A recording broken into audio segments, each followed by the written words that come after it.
ശത്രുവിനെ കൊണ്ട് പൊറുതിമുട്ടുന്ന സമയത്ത് ഈ ചെറിയ ഒരു കാര്യം ചെയ്തു നോക്കൂ. ശത്രു പമ്പ കടക്കും. അവൻ എത്ര വലിയ കേമനാണെങ്കിൽ പോലും. ചില സമയത്ത് ചില ശത്രുക്കൾ നമുക്ക് ഒരു ശൗര്യതയും തരില്ല. ജീവിതത്തിൽ ഒരു വില്ലനായി എപ്പോഴും പ്രത്യക്ഷപ്പെട്ടുകൊണ്ടേയിരിക്കും. അങ്ങനെയുള്ളവരെ നമുക്ക് ഒഴിവാക്കാൻ സാധിക്കും വളരെ പെട്ടെന്ന്. ഈ എളിയ താന്ത്രിക വിദ്യ ചെയ്തു നോക്കുക.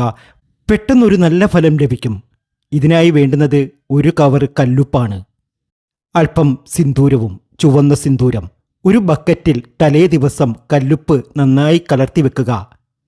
നന്നായി ലയിച്ച കല്ലുപ്പ് പിറ്റേ ദിവസം ഒരു പിടി സിന്ദൂരമെടുത്ത് നന്നായി കലക്കിയതിനു ശേഷം 1 രൂപ നാണയം അതിലേക്കിട്ട് പ്രാർത്ഥിക്കുക, ശത്രുവിനെ കൊണ്ട് ശല്യമുണ്ടാകരുതേ എന്ന്.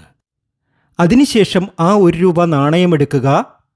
ശേഷം ഈ വെള്ളം നിങ്ങൾ ഒരു കപ്പയുടെ ചുവട്ടിൽ ഒഴിച്ചേക്കുക. തീർച്ചയായും